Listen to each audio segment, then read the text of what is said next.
Buongiorno da Renzo Micheletto, ben ritrovati con un nuovo approfondimento di Radio Veneto Agricoltura che quest'oggi siamo sulla cresta della notizia, dedicheremo ai dazi che gli USA hanno imposto all'agroalimentare europeo. Per parlare di questo abbiamo invitato il professor Samuele Tristini, economista agrario dell'Università di Padova ad Agripolis, qui al campus di Agripolis. Ricordiamo che la questione dei dazi, che proprio sulle pagine di tutti i giornali proprio in questi giorni, rischia di colpire pesantemente l'agroalimentare dell'Unione Europea, in particolare di alcuni paesi, Francia, Gran Bretagna, Spagna, ma anche Italia. Adesso entreremo più nei dettagli. È una questione che affonda le radici lontano, nel senso che è legata a degli aiuti a dei grossi gruppi aeronautici, se possiamo chiamarli così, la Boeing e l'Airbus, ricorsi e controricorsi, ma cerchiamo di capire un pochettino di più introducendo il tema. Professor Tristini, grazie per essere oggi qui con noi. Vediamo di capire un momentino cosa è successo e come mai siamo arrivati a questa situazione. Sì, grazie per l'invito. Andiamo subito al punto.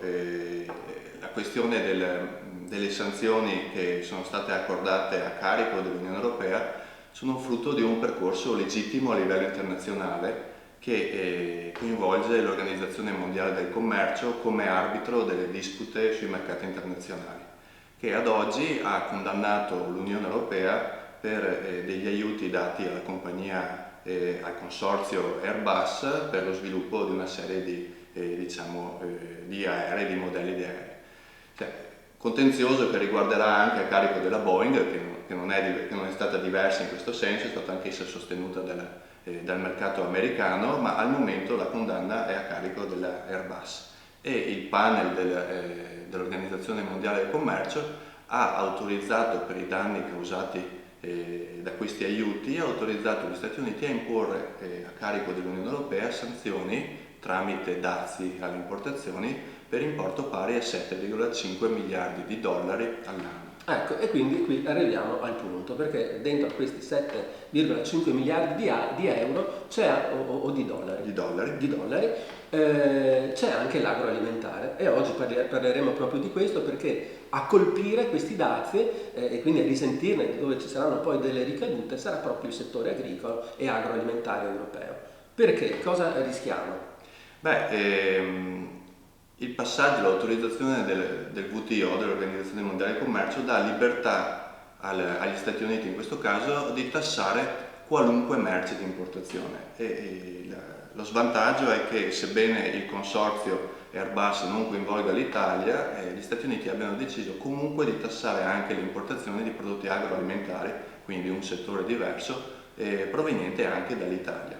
Non siamo il settore più impattato in questo senso, tuttavia subiremo e sentiremo degli effetti legati a una tassazione anche delle nostre merci. Ecco, io qui il balletto delle cifre è iniziato, però poi adesso si sta circoscrivendo. Ad ogni modo, le cifre parlano chiaro. Alcuni paesi, soprattutto quelli maggiormente coinvolti nel consorzio Airbus, saranno maggiormente colpiti. Francia e Gran Bretagna, addirittura per la Francia si parla di 1,3 miliardi di dollari, in particolare saranno colpiti i vini. Per la Gran Bretagna addirittura 1,8 miliardi di dollari, i liquori, il whisky scozzese in particolare, ma anche la Spagna 850 milioni di dollari e andrà a colpire in particolare l'olio d'oliva.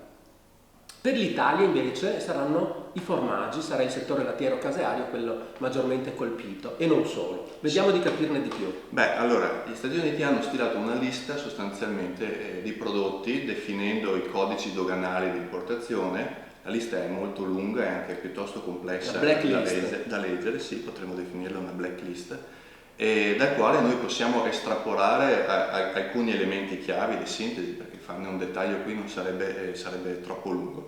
I tre principali ambiti in cui ci aspettiamo di avere un impatto sono in primo luogo i formaggi. Noi stimiamo circa oltre 300 milioni di dollari come effetto, come ambito di esportazione, come valore delle esportazioni tassate. I liquori comunque circa 90 milioni di euro, e anche se qui non è ben chiaro la tipologia dei prodotti, anche ci aspettiamo le carni suine, in modo particolare i prosciutti, si stima circa 5,5 milioni di euro. Complessivamente, assieme ad altre produzioni, potremo quasi comunque sfiorare i 500 milioni di dollari, e quindi una cifra piuttosto importante. Quindi quando si parla di settore lattiero caseario in particolare, poi ad essere maggiormente colpiti saranno proprio gli allevamenti. Sì, allora gli Stati Uniti, nella lista che hanno stilato già in anticipo, che forse dovremmo specificarlo, entrerà in vigore come tassazione a partire dal 18 di ottobre, quindi di questo mese, hanno applicato sostanzialmente per l'agroalimentare italiano applicheranno dei dazi del 25% sul valore importato. Quindi questo, come conseguenza, determinerà di fatto un aumento dei prezzi di importazione.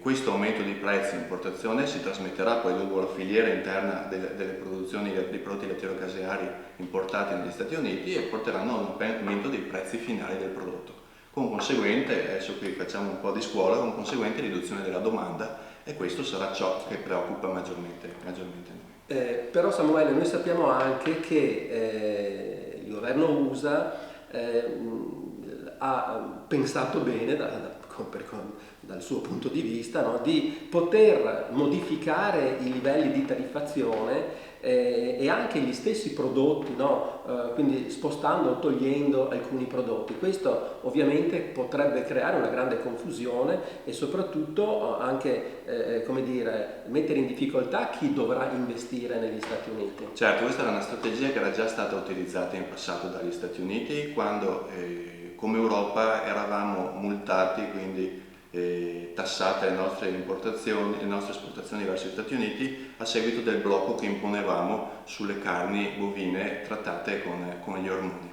E a quel tempo gli Stati Uniti applicavano, possiamo dire in modo casuale, ma con aggiornamenti periodici, delle tassazioni del 100%, cosa che di fatto bloccava l'importazione di prodotti. Questa strategia era stata ventilata anche nelle fasi iniziali per quanto riguarda, diciamo, questa crisi commerciale, ma è vero che la libertà di poter variare sia la tassazione che i prodotti di fatto crea un danno, può potenzialmente creare un danno molto più diffuso rispetto a quello legato ad una tassazione stabile e costante nel tempo. Questo ovviamente, il comportamento nel medio termine degli Stati Uniti dipenderà in larga misura anche dalle relazioni fra i paesi, dalla possibilità di adottare un orientamento comune. E in questo caso, in questo senso, gioca un ruolo importante la situazione del settore lattiero-caseario americano, che attualmente è abbastanza in crisi. Trump ha promesso di sostenerlo, e questa è una politica che di fatto va a favorirlo. Dal tuo punto di vista l'Unione Europea si sta muovendo bene oppure ogni paese sta andando per conto proprio? Beh, allora, la politica, diciamo, di ritorsione degli Stati Uniti ha fatto un'operazione tipica da dividi ed impera, nel senso che sebbene noi siamo uniti per quanto riguarda la politica delle esportazioni sui mercati internazionali, abbiamo un commissario, l'ex agricolo, l'attuale commissario Hogan, che ha la responsabilità in questo senso. Gli Stati Uniti ci ha diviso di fatto, perché impone tariffe diverse a prodotti diversi a carico di diversi paesi, quindi l'Unione Europea non esce più in modo diciamo unitaria sul mercato. La sua è proprio una strategia per dividere. Beh, non possiamo leggere nel pensiero, però il risultato è sicuramente questo. Quello che noi possiamo fare, oltre agli aspetti negoziali, è mettere in piedi, questo è auspicato dal settore agricolo, delle azioni di compensazione a favore dei settori che saranno toccati diciamo da questa situazione. Quindi questa è, come dire, la contromisura dell'Unione Europea per aiutare, per sostenere internamente, certo. E dall'altra parte noi siamo in attesa anche di una condanna di Boeing, che darà diritto all'Unione Europea di imporre a sua volta dei dazi alle importazioni. Auspicabilmente sarebbe più opportuno che i dazi delle due parti si cancellassero l'un l'altro, piuttosto che ingaggiare una guerra commerciale. Quindi in attesa degli sviluppi tutti auspichiamo che si possa disinnescare quanto è stato invece innescato. Volevo chiederti però un'ultima cosa e poi andiamo anche a conclusione. Dovessero rimanere invece, dovessero poi fermarsi questi dazi, per i prodotti italiani, mi riferisco per esempio al vino, i vini francesi verranno tassati, i vini italiani al momento no. Potrebbe essere questa, come dire, invece una situazione favorevole per i nostri produttori? Beh, ovviamente si funziona per sostituzione, no? Il risultato finale sarà che i vini francesi tassati entreranno ad un prezzo più alto, saranno a scaffale ad un prezzo più alto e quindi probabilmente i consumatori americani rivolgeranno il loro interesse verso altri vini, comunque se li ritengono di qualità, e quindi i vini italiani potrebbero trarne vantaggio.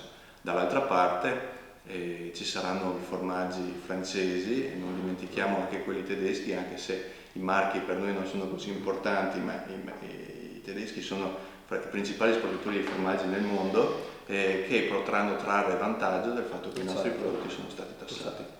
Un settore va bene, per un altro settore invece va male. Ecco la compensazione, l'importanza della compensazione. Bene, noi con il tempo che abbiamo a disposizione, i soliti nostri 10-12 minuti, abbiamo cercato di approfondire un argomento di grande attualità e soprattutto di grande importanza. Resteremo sulla notizia. Ringraziamo il professor Samuele Trestini dell'Università di Padova e un arrivederci la prossima settimana.